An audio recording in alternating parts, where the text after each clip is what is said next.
சொல்லுங்க. ஒரு கால் வந்து சொல்லுங்கம்மா.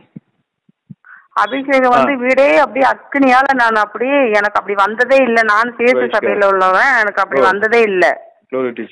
அப்ப நான் அந்த பிரேயரை சும்மா யூடியூப் ஓபன் பண்ணி பார்க்கும்போது டிவிலே பார்த்தேன். பார்த்துட்டு இவன் மேல நீங்க ஜெபம் பண்ணவும் சுகத்துக்காக ஜெபம் பண்ணவும் தலை மேல கை வச்சு ஜெபம் பண்ணி அன்னைக்கு நல்லா மூச்சு விட்டு உறங்கினான். அந்த சவுண்டே இல்ல, அந்த கிருன்னு அந்த சவுண்ட் கிடையாது, அப்படி இருமல் இல்ல, தும்மல் இல்ல, அவன் உறங்கிட்டான். அப்புறம் நீங்க ஜெபம் பண்ணி என்னை விட்டதுக்கு அப்புறம் நான் சர்ச்சைக்கு போற மாதிரி இருக்கு, பாஸ்டிங் பிரேயருக்கு போற மாதிரி இருக்கு. அந்த கதவு அப்படியே திறக்குது. எங்க உள்ள பாஸ்டர் தலைமையில ஜெபிக்கிற மாதிரி ஆண்டவர் வந்து அப்படியே நின்று தொடர மாதிரி இருந்துச்சு சார். நான் அப்படி பார்த்தேன் பாருங்க. எனக்கு அப்படியே அவன் பேரு விஜய், ஞானஸ்தான பேரு. அவன் நான் கூப்பிடுறது அப்படின்னு கூப்பிடுறான். ஏசப்பா வீட்டுக்கு வந்துட்டாரு, இந்த பிரேயரை பாரு, இந்த பிரேயரை பாருன்னு சொன்னேன்.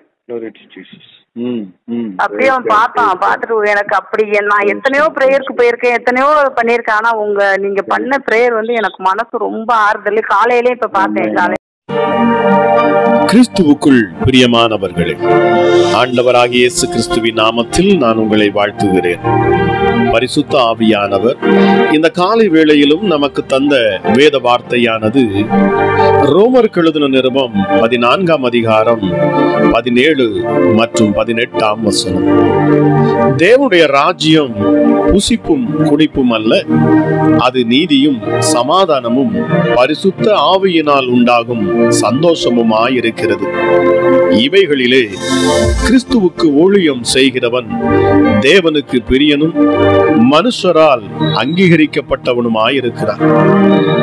கிறிஸ்துவுக்குள் பிரியமானவர்களே, தேவனுக்கு ஊழியம் செய்கிறவன் அவருக்கு பிரியமானவன் தான். இவைகளிலே கிறிஸ்துவுக்கு ஊழியம் செய்கிறவன் என்று இந்த வேத வசனம் நமக்கு சுட்டி காண்பிக்கின்றது. எப்படி ஊழியம் செய்கிறவன் கிறிஸ்துவுக்கு பிரியமானவன்? பரிசுத்த ஆவியினால் உண்டாகும் சந்தோஷத்தினாலே ஊழியம் செய்கிறவனே தேவனுக்கு பிரியமானவன்.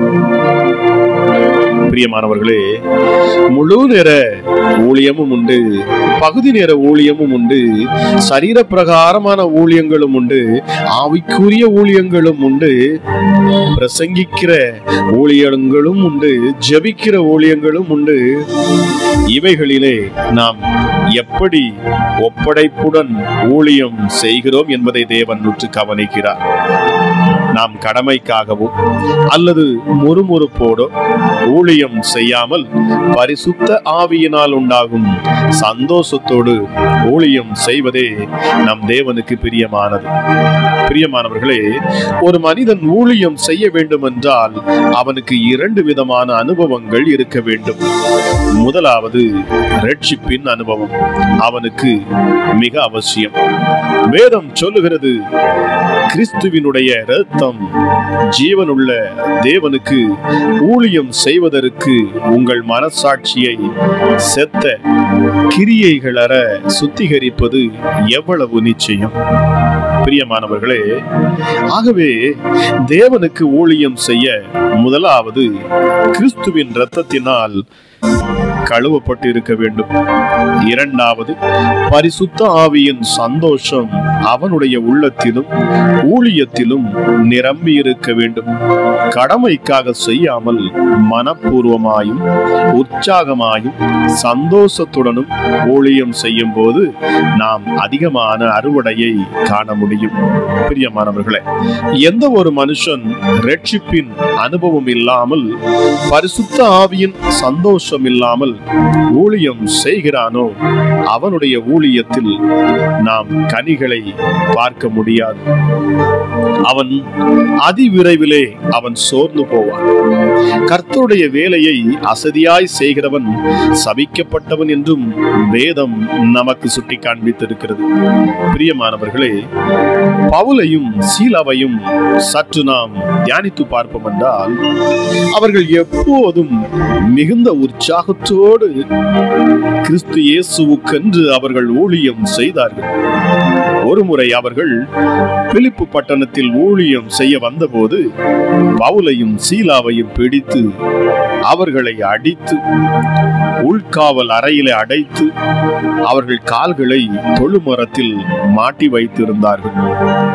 அந்த பாடுகளின் மத்தியிலும் அவர்கள் உள்ளம் பரிசுத்த ஆவியினால் உண்டாகிற சந்தோஷத்தினால் நிறைந்து இருந்தது. பாருங்கள் பிரியமானவர்களே, வேதம் சொல்லுகிறது, நடு ராத்திரியிலே பவுலும் சீலாவும் ஜெபம் பண்ணி தேவனை துதித்து பாடினார்கள். காவலில் வைக்கப்பட்டவர்கள் அதை கேட்டுக்கொண்டிருந்தார்கள். அப்படியே பிரியமானவர்கள், அவர்கள் தியாகமாய் ஊழியம் செய்ததை கர்த்தர் கண்டார், மனம் மகிழ்ந்தார், அவர்கள் மேல் அவர் பிரியமானார். அப்போஸ்தலர் பவுலின் ஊழியம் எல்லாம் நம் ஆண்டவராகிய இயேசு கிறிஸ்து என்னும் நம்முடைய இரட்சகரை எப்பொழுதும் பிரியப்படுத்துகிறதாகவே அது இருந்தது.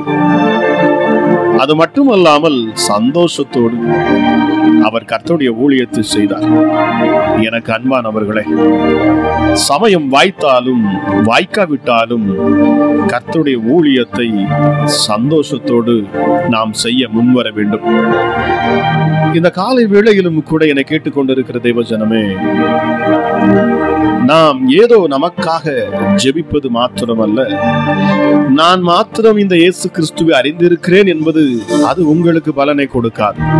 நாம் எப்பொழுதுமே ஒரு விஷயத்தை நாம் மனதில் வைத்துக் கொள்ள வேண்டும்.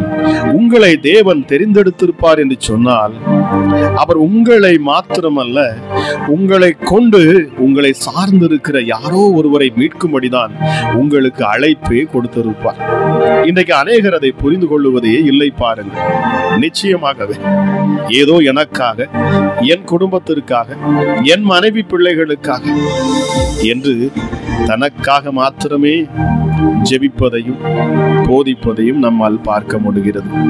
இல்லை பிரியமானவர்களே, இந்த அதிகாலை வேளையில் என்னை கேட்டுக்கொண்டிருக்கிற தேவஜனமே, காலம் சமீபித்து இருக்கிறது. மிக விரைவாக நாம் சுவிசேஷத்தை நாம் தெரிந்தவர்களுக்கு, மற்றவர்களுக்கு அறிவிக்க வேண்டிய பவுல் சொல்லுகிறான், நான் சுவிசேஷத்தை பிரசங்கியாது இருந்தால் எனக்கு ஐயோ என்று. அதன் வேகத்தையும், அது எவ்வளவு தேவை, அது எவ்வளவு முக்கியம் என்பதை பவுல் நன்கு அறிந்து வைத்திருந்தார். பிரியமானவர்களே, நாம் ஒவ்வொருவரும் இந்த காலை வேளையில நாம் அறிய வேண்டும். வேதத்தை நாம் எவ்வளவாய் பிரசங்கிக்கிறோமோ, எவ்வளவாய் நாம் இதை மற்றவரிடத்தில் கொண்டு செல்லுகிறோமோ, அவ்வளவாய் நீங்கள் ஆசீர்வதிக்கப்படுவீர்கள். இதுதான் அதற்குள் இருக்கிற ரகசியமே. பிசாசானவன் தந்திரமாக ஏதோ உங்கள் குடும்பத்தில் மாத்திரம் பிரச்சனை இருப்பது போலவும், அவன் உங்களையே காண்பித்து உங்கள் சூழ்நிலையே காண்பித்து ஒரு குறுகிய வட்டத்திற்குள்ளாக அவன் உங்களை வைத்து உங்களுக்கு வரவேண்டிய ஆசீர்வாதங்கள் அத்தனையும் அவன் தடை செய்கிறான். இதை நீங்கள் சரியாய் புரிந்து கொள்ள வேண்டும். கிறிஸ்துவை அறிவிக்கிற பொழுது வேதம் சொல்லுகிறது, ஒரு ஆத்துமா, ஒரு மனுஷன் மீட்கப்படுகிற பொழுது, ஒரு ஆத்துமா ரட்சிக்கப்படுகிற பொழுது பரலோகம் சந்தோஷப்படுமா? அதுதான் பரலோகத்துக்கு சந்தோஷம். எப்படி நீங்கள் பரலோகத்துக்கு சந்தோஷத்தை கொடுக்கிறீர்களோ, அப்பொழுதுதான் ஆசீர்வாதங்களையும் நாம் அங்கிருந்து பெற்றுக்கொள்ள முடியும். ஹல்லேலூயா. இதை கேட்டுக்கொண்டிருக்கிற உங்களிடத்தில் தேவன் இந்த நாளில் அவர் பேச சித்தம் கொள்ளுகிறார். கர்த்தருடைய வார்த்தையை நாம் நித்தமும் தேடி வாசிக்கிறோம், கேட்கிறோம், பலவிதமான செய்திகளை கேட்கிறோம். ஆனாலும் நாம் எத்தனை பேருக்கு இந்த சுவிசேஷத்தை நாம் கொண்டு சென்று இருக்கிறோம்? இது உங்கள் இருதயத்தில் இந்த நாளிலே இது ஒரு பாரமாக அமையட்டும். இந்த சுவிசேஷத்தை, இந்த கிறிஸ்து இயேசுவை, அவர் உங்களுக்கு செய்த சில நன்மைகளை, ஒரு சில சிறிய நன்மைகளை கூட நீங்கள் மற்றவரிடத்திலே சொல்லி இந்த கிறிஸ்து இயேசுவை நீங்கள் மகிமைப்படுத்தி பாருங்கள்.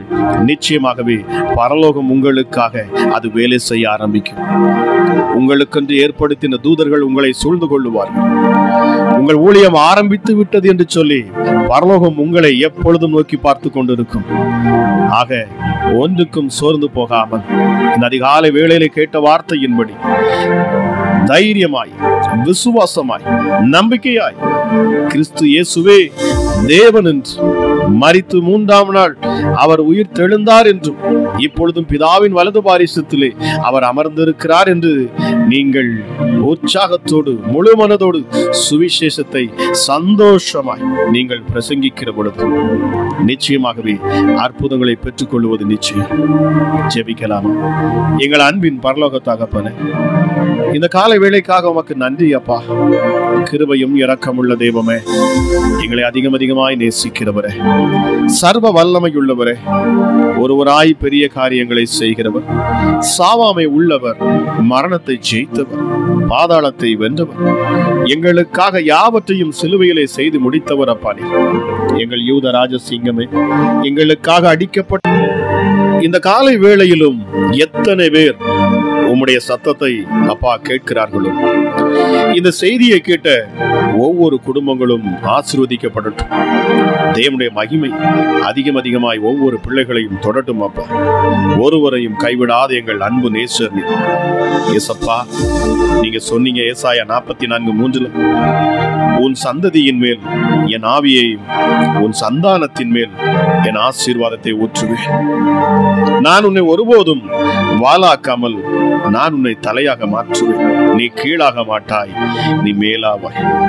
நான் உன்னோடு கூட இருக்கிறேன்.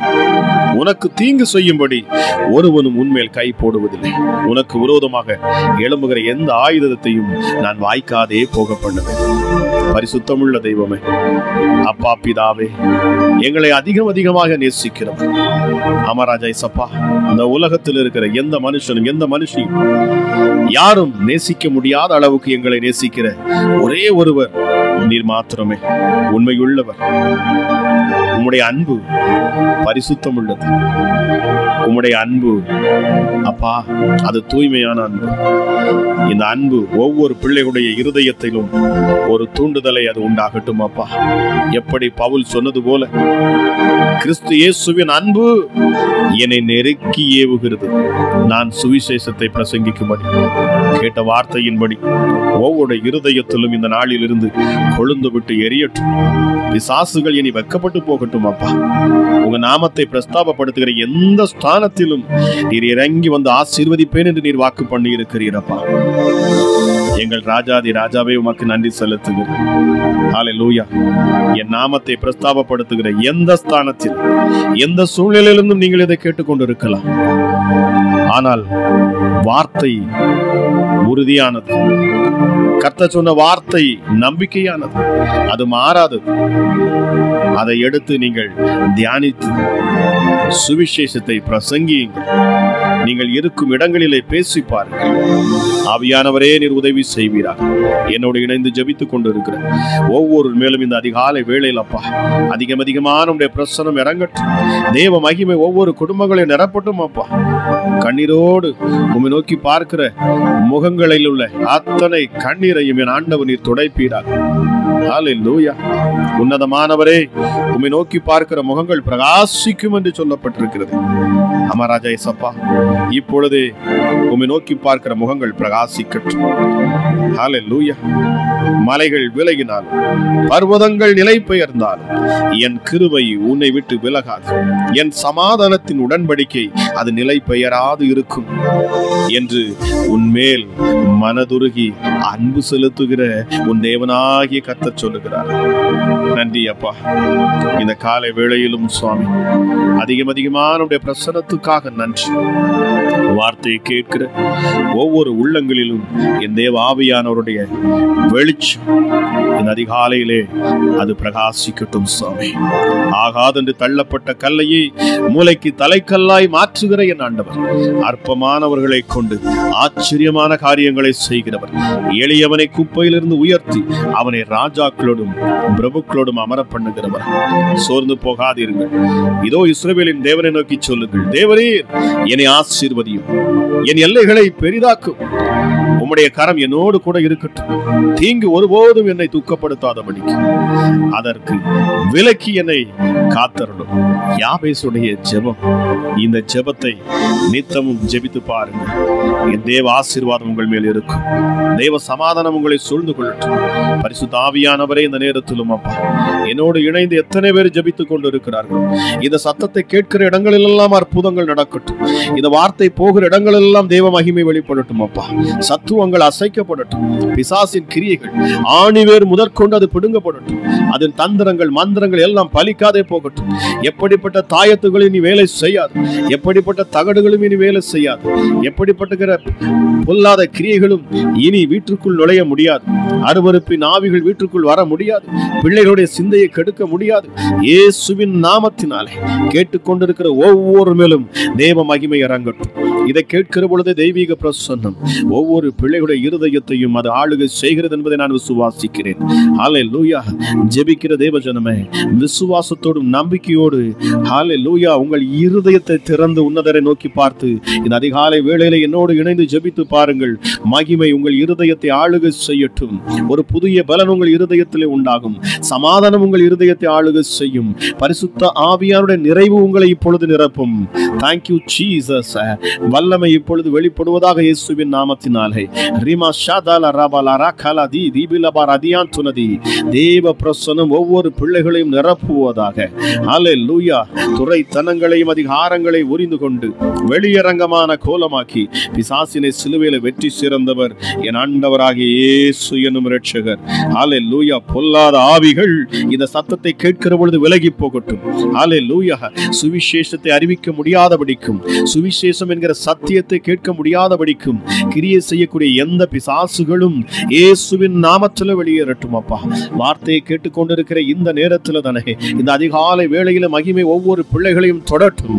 தேவ பிரசன்னம் ஒவ்வொரு இருதயத்திலும் விழட்டும். அப்பா ஹல்லேலூயா. இருதயத்தில் மறைந்திருக்கிற பொல்லாத ஆவிகள் இயேசுவின் நாமத்தில் வெளியேறணும். பயமுறுத்துகிற பிசாசுகள் இயேசுவின் நாமத்தில் வெளியேற கடவுது. வார்த்தையை பேசுகிற இந்த நேரத்தில் தானே ஜீவன் இறங்கட்டும். ஒவ்வொருடைய உச்சி முதல் பாதம் வரைக்கும் பரிசுத்த ஆவியின் அக்கினி ஊற்றப்படுவதாக ராஜா. ஒரு புதிய பலத்தால் நம்முடைய பிள்ளைகளை நீர் நிரப்பணும் சுவாமி. ஜீவனுள்ள வார்த்தையை பேசுகிற அப்பா இந்த வார்த்தையை கேட்கிற ஒவ்வொருடைய சரீரத்திலும் ஆரோக்கியம், சுகம், பலன் உண்டாகும் இயேசுவின் நாமத்தினாலே. எப்படிப்பட்ட மரணத்துக்கு ஏதுவான வியாதிஸ்தரா இருந்தாலும் சரி, இயேசுவின் வார்த்தையை, ஜீவனுள்ள அந்த வார்த்தையை கேட்கிற பொழுது அற்புதம் நடந்தே தீரும். காரணம் ஹல்லேலூயா, வார்த்தை என்னும் என் இயேசு மிக பெரியவர். ஹல்லேலூயா. அவர் சொல்ல ஆகும், அவர் கட்டளையிட அது நிற்கும். பூமியின் பூச்சக்கரத்தின் மேல் அமர்ந்திருக்கிற என் ஆண்டவர் அவர். ஹல்லேலூயா. சமுத்திரத்திற்கு எல்லையை குறித்தாராம், கடலை பார்த்து சொன்னாராம், அலையை பார்த்து சொன்னார், அடங்கு இம்மட்டும் வா, இதை மிஞ்சி வராதே. Thank you holy spirit. பரிசுத்த ஆவியானவருடைய அளவில்லாத ஆற்றலும் வல்லம் இந்த நேரத்தில் இறங்கட்டும் அப்பா. ஹல்லேலூயா. பலவீனர்கள் பலவான்களாக மாறணும் இந்த நேரத்தில். தலி தகுமி சிறுமியை எழுந்திரு என்று சொல்லப்பட்டிருக்கிறது. ஹல்லேலூயா. மரித்தது போல ஹல்லேலூயா மரணத்துக்கு ஏதுவாக கிரியை செய்யக்கூடிய எந்த பிசாசின் கிரியைகளும் இயேசுவின் நாமத்தில் இப்பொழுது விலகி போகட்டும் அப்பா. கட்டுகள் அவிழ்க்கப்படுகிறது. கட்டுகள் அவிழ்க்கப்படுகிறது. உங்கள் குடும்பத்தில் இருக்கிற கட்டுகள் அவிழ்க்கப்படுகிறது. உன்னை சுற்றி இருக்கும் கட்டுகள் அவிழ்க்கப்படுகிறது. வார்த்தை கேட்டுக்கொண்டிருக்கிற இந்த நேரத்தில் தான் உன் கால்களிலே சுற்றி இருக்கிற சர்ப்பம் உன்னை விட்டு விலகுகிறது. சர்ப்பம் உன்னை விட்டு விலகுகிறது. சாப பிசாசு உன்னை விட்டு விலகுகிறது. எத்தனை பேர் இதை கேட்கிறீர்கள் எனக்கு தெரியாது. ஆனால் தேவ ஆவியானவர் சொல்லும் வார்த்தையை நான் பேசிக் கொண்டிருக்கிறேன். அற்புதத்தை பெற்றுக்கொள்ள வேண்டும் என்று சொன்னால் விசுவாசத்தோடு இதை நீங்கள் ஏற்றுக்கொள்ளுகிற பொழுது நிச்சயமாகவே என் இயேசு உங்கள் வாழ்க்கையில் அவர் அற்புதங்களை செய்வார். இயேசு எனும் இரட்சகரே சகலவற்றையும் செய்கிறவர். ஹல்லேலூயா. அற்பமான உன்னை கொண்டு பெரிய காரியங்களை செய்வார். முடியாதென்று சோர்ந்து போயிருக்கிறாயா, உன்னை எடுத்து அவர் பயன்படுத்துவார். ஆகாதென்று தள்ளப்பட்டு இருக்கிறாயா, நீதான் என் இயேசுக்கு தேவை என்று அவர் சொல்லுகிறார். ஹல்லேலூயா, ஹல்லேலூயா. நீ சிறியவனாய் இருந்தாலும் சரி, நீ பெரியவனாய் இருந்தாலும் சரி, நீ படித்தவனாக இருந்தாலும் சரி, நீ படிக்காதவனாக இருந்தாலும் சரி, நீ எப்படிப்பட்ட சூழ்நிலை இருந்தாலும் சரி, இந்த இயேசுவை நோக்கி பார். ஒரு முறை அவருடைய இருதயத்தை ஆழமாக தியானித்து பார். அவர் உனக்குள் கிரியை செய்வார். மகிமை உன்னை சூழ்ந்து கொள்ளும். பரலோகம் உனக்கு உதவி செய்யும். தேவராஜ்யம் உனக்குள் கிரியை செய்கிற பொழுது எவ்வளவு பெரிய பிசாசின் போராட்டங்களும், எவ்வளவு பெரிய வியாதியின் காரியங்களும், ஹல்லேலூயா, உன் குடும்பத்தை நெருக்குகிற எந்த சோர்வுகளும், ஹல்லேலூயா, எந்த பலவீனங்களும், எந்த பொருளாதார நெருக்கங்களும், எந்த தரித்திர ஆவிகளும் இயேசுவின் நாமத்தினாலே உன்னை விட்டு அது விலகி போகும் என்று நசரேயனாகிய இயேசு கிறிஸ்துவின் அதிகாரமுள்ள நாமத்தை கொண்டு நான் பேசுகிறேன். நன்றி அப்பா. எங்கள் யூத ராஜ சிங்கமே, எங்களுக்காக அடிக்கப்பட்ட ஆட்டுக்குட்டியானவரே, உமக்கு நன்றி செலுத்துகிறேன் அப்பா. கர்த்தர் சொல்லுகிறார், இப்போதும் யாக்கோபே, உன்னை சிருஷ்டித்தவரும் இஸ்ரவேலே, உன்னை உருவாக்கினவருமாகிய கர்த்தர் சொல்லுகிறதாவது, நீ பயப்படாதே, நீ பயப்படாதே, நீ பயப்படாதே, நீ பயப்படாதே. பயத்துக்கும் உனக்கும் சம்பந்தம் இல்லை. நீ பயப்படாதே. உன் இருதயம் கலங்காது இருக்கட்டும். உன் பயத்தை புறம்பே தள்ளு. கிறிஸ்துவின் அன்பு உனக்குள் வரட்டும். கர்த்தர் சொல்லுகிறார், உன்னை நான் மீட்டு கொண்டேன், பின்பு ஏன் நீ பயப்பட வேண்டும்? பயமுறுத்துகிற பொல்லாத ஆவிகள், பயத்தின் ஆவிகள் எல்லாம் இயேசுவின் நாமத்தில் இப்பொழுது வெளியேற கடவுது. ஆண்டவர் சொல்லுகிறார், என் இயேசு நாமம் மகிமைப்படுவதாக. இப்பொழுது கர்த்தருடைய வார்த்தை சொல்லுகிறது, உன்னை பேர் சொல்லி அழைத்தேன், நீ என்னுடையவன் என்று ஆண்டவர் உன்னை ஆழமாக, உன்னை இந்த நேரத்திலே உன் இருதயத்தில் பதியும்படி இந்த வார்த்தையை பேசுகிறார்.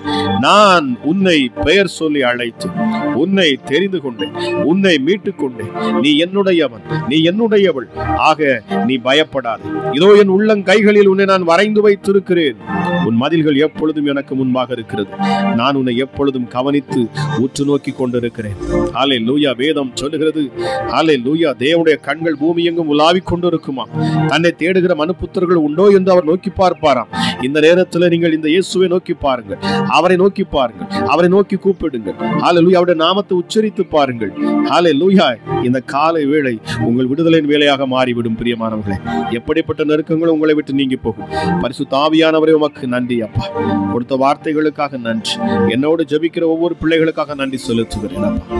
ராஜா, இந்த நாள் ஆசீர்வதிக்கப்பட்ட நாளாக உடைய பிள்ளைகளுக்கு இருக்கட்டும். இந்த நாள் சமாதானத்தின் நாளாக இருக்கட்டும். இந்த நாள் வெற்றியின் நாளாக இருக்கட்டும். இந்த நாள் ஜெயத்தின் நாளாக இருக்கட்டும் அப்பா. பிசாசின் தலை நசுக்கப்பட்ட நாளாக இந்த நாள் இருக்கட்டும் அப்பா. பிள்ளைகளுடைய உயர்வும் மேன்மையும் என் ஆண்டவர் கட்டளையிடுகிற நாளாக இந்த நாள் இருக்கட்டும். சமாதானத்தை நான் பேசுகிறேன். ஒவ்வொருடைய இருதயத்திலும் இயேசு கிறிஸ்து சிலுவையில் ரத்தம் சிந்தி சம்பாதித்த அந்த சமாதானத்தை ஒவ்வொரு இருதயத்திலும் நான் போடுகிறேன். நன்றி பரிசுத்த ஆவியானவரே. விடுதலையை கட்டவிழ்கிறேன் இயேசுவின் நாமத்தினாலே. ஹல்லேலூயா. விசுவாசத்தோடு நம்பிக்கையோடு பெற்றுக் கொள்ளுகிற ஒவ்வொருவரும் அற்புதங்களை பார்ப்பார்களாக. ஆசீர்வதியும் பலப்படுத்தும் இயேசு கிறிஸ்துவின் நாமத்தில் ஜெபிக்கிறேன். ஜெபம் கேளும் எங்கள் ஜீவனுள்ள நல்ல பிதாவே. ஆமென்.